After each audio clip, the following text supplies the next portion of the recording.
Hey, thank you so much, everybody. Oh, there's the microphones. You might have wondered what I was doing up here with Jill, not saying anything a few minutes ago, but I was just auditioning for my new role as a bodyguard. But I am so encouraged by seeing all of you here and helping to judge the speaking contest that we just had at lunchtime. And you just heard Jake there give a wonderful speech, but everybody who took part in that speaking contest was fantastic. There can only be one winner, unfortunately. I wish we could have given prizes to everybody. But we've heard so much from so many speakers this morning, and we're going to hear more this afternoon. But it's really great to feel a buzz from you in young people who are proud of this country and want to take back this country and make it great again. That's fantastic.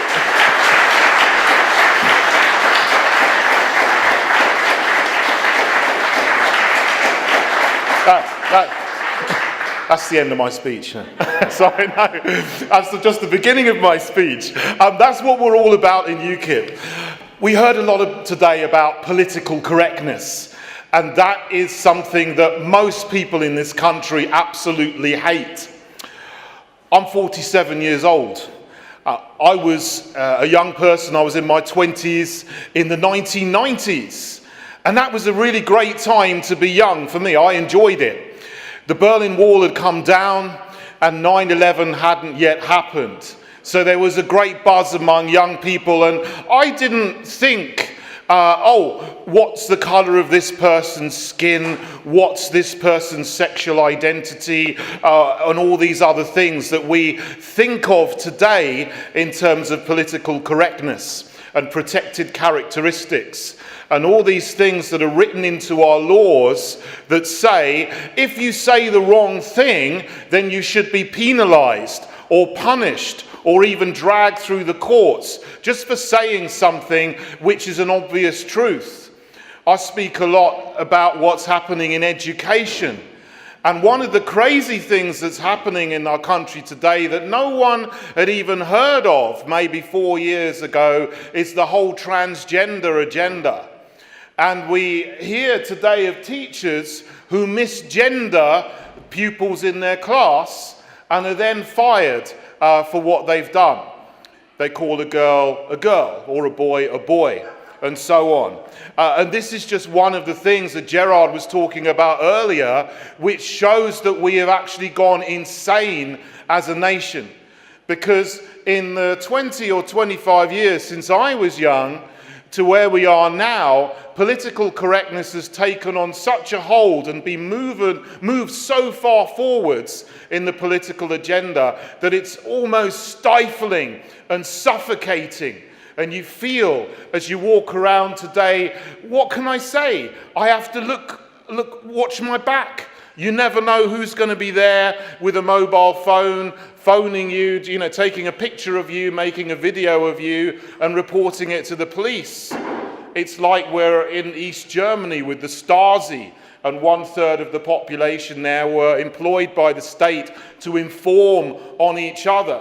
Now, we haven't got that far yet in the United Kingdom, but there are people who are hell-bent on making the United Kingdom that kind of society. And that's why I'm so encouraged by seeing the beginning of an army of young people in this room who will not have it, who will stand up for liberty and freedom and the ancient freedoms which we've had.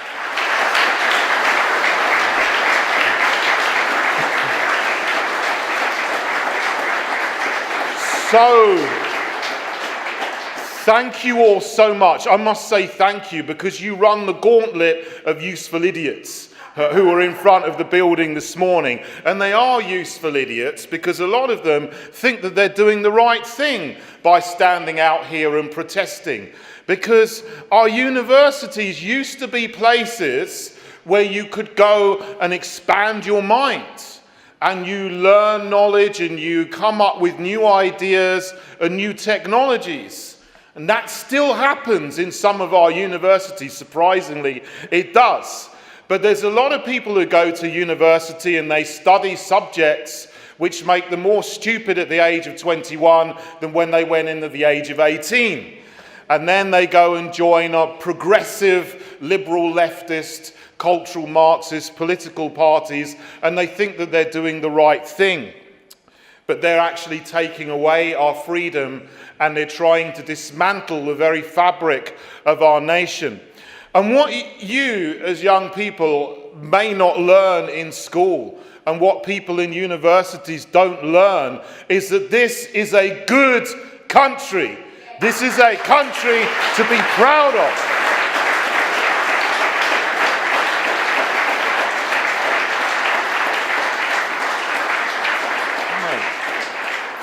From the Magna Carta in 1215, and we heard from Ernie earlier that King John is buried in Worcester Cathedral just down the road. This is a place of history. From Magna Carta there through to the glorious revolution of 1688, which set up our parliamentary democracy and properly gave power to the people so that the people are sovereign in our nation.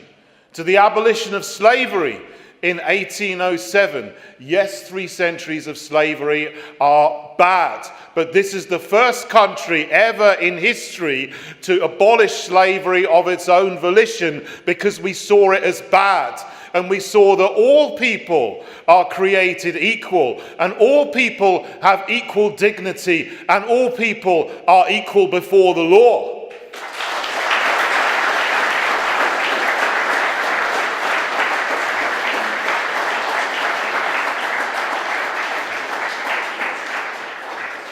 And on from there into the 20th century, where this country and our forefathers shed their blood to overturn and defeat National Socialism, which was a threat to the whole world. And then in the 1980s to defeat Soviet communism, which was a threat to the whole world. If it wasn't for us standing shoulder to shoulder with our great friends in the United States of America and other democracies around the world, that wouldn't have happened. And who knows, tyranny might have conquered the world, but it didn't. The world is free because of us, and that's happened so many times. But we have been subjected to a continual program of cultural Marxism over 100 years. Rudi Dutschke was a German student radical in the 1960s who coined the phrase "the long march through the institutions," which encapsulates a lot of what cultural Marxism is. It's an easy way of saying critical theory and neo-Marxism and postmodernism and all kinds of other things. It just rolls off the tongue a little bit more easily. But we're in a state now where our freedom is being taken away because of that. And no more so that at our universities, where people who just have opinions are being no-platformed left, right and centre. And some of the people who have been no-platformed in the past or very recently are very important people that we need to hear and we need to listen to. People like Ayaan Hirsi Ali, that you may have heard of, a very, very brave Somali woman who is an ex-Muslim, who was subjected to female genital mutilation at the age of 5, fled to the Netherlands and spoke endlessly and tirelessly to try to wake people up about what she saw as a threat to her and to women around the world. Female genital mutilation and honor killings, which sometimes go on in the name of Islam, in the name of different cultures. She was no-platformed in the Netherlands, had to flee to the United States, and has been no-platformed in this country as well. Someone who the left would normally stand up for as a victim, because she says something that is deemed to be politically incorrect, doesn't get a space to share her views. Germaine Greer is another one, a feminist, and I wouldn't agree with a lot of her views that she had around in the 60s. But now she stands up and says that a woman is a woman because of her anatomy and her chromosomes. And so is a man because a man has male anatomy and male chromosomes. And a lot of these people, as feminists, who are saying something that is absolutely true, that if you have a penis, you're not a woman. They are getting no platforms all over the place because this country really is going insane. And a lot of things that are just simple, self-evident scientific truths cannot be spoken anymore in universities. People who are doing serious scientific research into transgenderism and this phenomenon are being no platforms. There was a professor, Lisa Littman of Brown University, who did a very, very good piece of research into rapid onset gender dysphoria, which was quashed and suppressed. But we've seen in this country of the very, very youngest of our children being targeted with an aggressive transgender LGBT agenda from the age of 5 years old. It's not surprising that there's been a 4,000% increase in children who are presenting themselves to gender confusion, gender dysphoria clinics. And if no one is allowed to speak up about this, or if no one does speak up, if we succumb to the pressure on us from society, from the political class, from the media to keep silent, a whole generation of children will be affected and confused and will have even more mental health issues than they do at the moment. And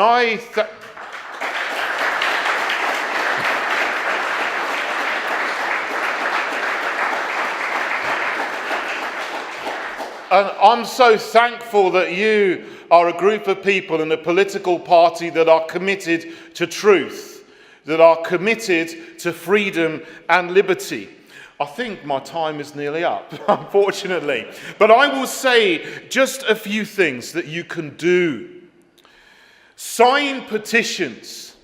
There's a petition at the moment about the online forums bill, which is a private member's bill going through Parliament at the moment. If that gets support from the government, it will mean that administrators of groups on social media will they will be criminally responsible for any content in their group which is deemed politically correct. Sign those petitions, make your voice heard. Thank you. You know, respond to consultations. I put out messages over the last month to get you to respond to the consultation on the Gender Recognition Act, which is going to redefine gender in this country if it gets through, even though 82% of people in the country are opposed to that bill. Fill in the consultations. Another one that's coming up soon is that there's going to be a huge review of the government's hate crime action plan, which was instigated in 2016. They want to update it to clamp down on speech even more than it already has done. There's a whole edifice of laws which have been built up, which have created the concept of hate crime. No less than the Public Order Act 1986, the Communications Act 2003 that Jonathan referred to before, and so on. Respond to that consultation, make your voice heard, stand up for freedom. Also, stand as a candidate. I see 100 people who can be candidates in this room. Stand for our party, get into Parliament and change things in the political sphere. But also we need to retake the institutions that I was mentioning earlier. The educational institutions, the universities, the judiciary, the chambers where there are barristers. Become a teacher, become a lawyer. Make your voice heard in those professions and make them sane again so that we can make our country great and free once again, as it should be. Thank you. Thank you so much. Thank you. I wish I had half an hour, but there you go. Bye-bye.